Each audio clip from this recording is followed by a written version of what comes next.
Hello, नमस्कार। मैं doctor Shamant Saxena, associate professor in botany, Dungarganj, Bikaner. आज अपन जो बात है क्लास है अपनी एमएससी प्रीवियस का पेपर थर्ड, जिसमें जो मेरे पास पोर्शन है वो इथनोबॉटनी एंड इकोनॉमिक बॉटनी। आज जो अपन पढ़ेंगे इथनोबॉटनी का एम क्या है, ऑब्जेक्टिव्स क्या है एंड स्कोप क्या है, और उसकी सबसे पहले किसने सबसे पहले नाम दिया उसके बारे में बात करेंगे। तो let's start. The term ethnobotany was first given by J.W. Hershberger in 1895.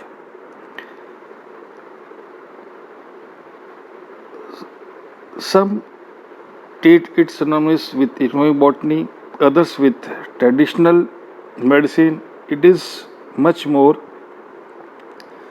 Ethnobotany broadly means all aspects of direct relationship of plants with man, and there's some scope is also there. First one is relationships, self-restraints, etc. The term ethnobotany was first used in 1895 by Hershberger. Introduction to ethnobotany by Phlox, 1958.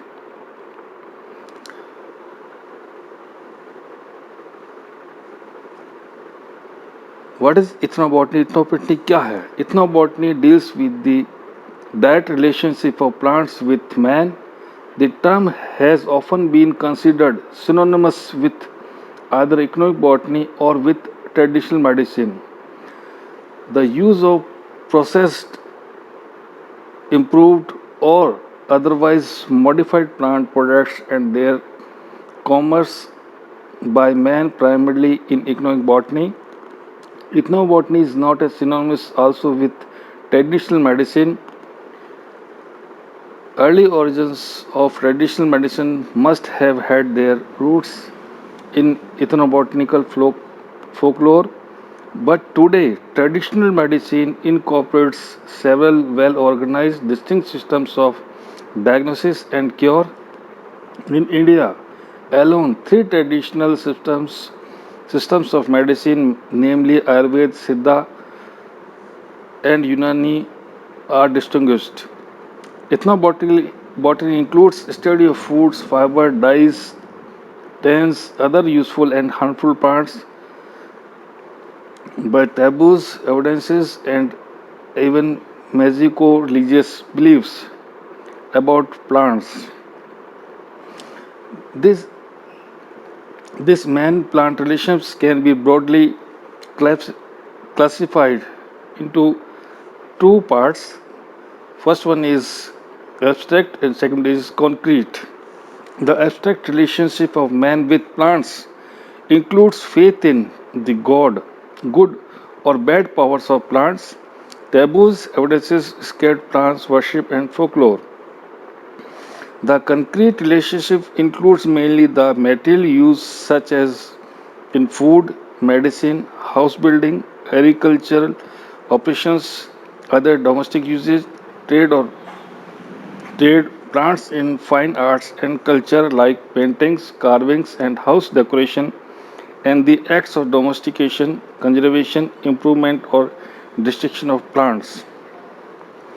The influence of primitive cultures on vegetation can be beneficial as well as harmful. The beneficial influences are preservation of vegetation as scarred grooves or through various taboos and other restrictions. Conservation of germ plants, occasional cultivation, introduction, and improvement through selection. Agricultural operations or cycles through methodological association with celestial bodies, seasons, etc. The harmful effects are evident through practices like shifting cultivation and increasing pressures on limited land. The daily demands of the tribals on the forest also cause loss to plant cover. Ethnobotany of certain large or small geographic regions. Ethnobotany of selected primitive or otherwise ethnobotanically interesting human societies, ethnobotany of certain plant groups or individual plant species, ethnobotany of certain specific utility groups like food, medicine, dyes, etc. Now we'll go for subdisciplines of ethnobotany. Studies and publications on ethnobotany during last many years have stimulated work on many subdisciplines like ethnotaxonomy, ethnomycology, ethnobiology, ethnotradology, ethnoecology, paleoethnobotany, etc. Ethnotaxonomy deals with folk concept of classification of plants by habit, habitat, usage or some other parameter. Ethnobotanical studies confined to special group of plants like pteridophytes and bryophytes and subdisciplines of ethnobotany. Ethnoecology deals with the primitive concept, relationships, and care of environment.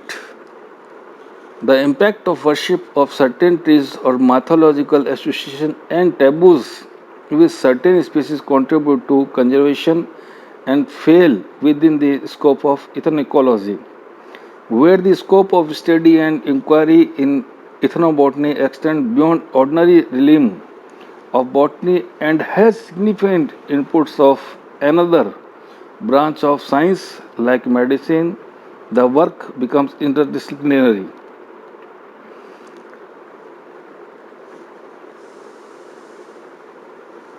Ethnobotanical knowledge is not a preserve of man alone. In India, in general, men were found to know more about plants and material culture like food, fiber, shelter, and agriculture tools and rights. Such special uses of plants in ancient times and among the primitive societies particularly caught the fancy of researchers. An interesting area of work in ethnobotany in the study of selection brought about by the tribals in certain economic plants and the conservation of germ plants through patronage of land traces. Many tribals and other orthodox cultivators have not adopted all new or improved varieties of crops and have continued to grow the traditional land races or wild relatives of commonly cultivated crops, thereby maintaining their genetic material or germ plasm. The study of art and culture and mice among the tribals is also an interesting line of work. The Aboriginals make a variety of musical instruments from the natural products available around them. The Santals in Bihar and Gondas in central India makes drums from wood. Now we go for the vernacular names. Vernacular or local names naturally vary from one place's language and people to another. This often leads to multiplicity of names for some plant. This related is an internationally accepted system and even a universal code of naming plants. According to this, one plant has only one valid and correct botanical name, and correspondingly, some botanical name cannot be assigned to more than one plant, but the use of these botanical names is usually confined to research, teaching, and scientific literature. Vernacular names are usually based on the form, habitat, or known uses of the plant.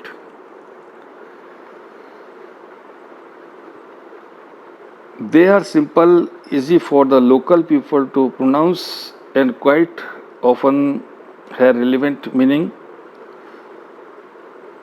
The history of movement on the earth of several plants and even people has been developed on the basis of age, entomology, and movement of vernacular names of plants.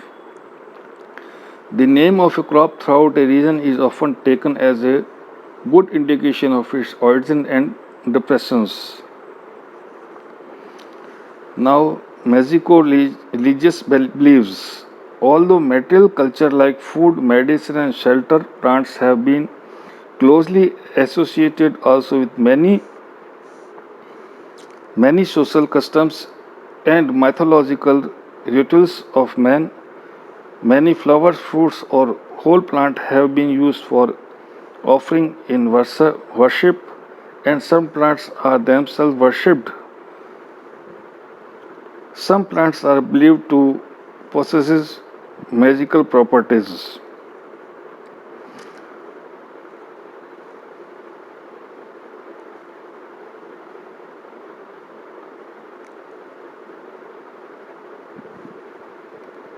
The entity of many plants referred in the ancient Indian epics like Ramayana and Mahabharata and Bible has been established. Now next chapter we will go in next turn that are methods of ethnobotanical researches. Thank you.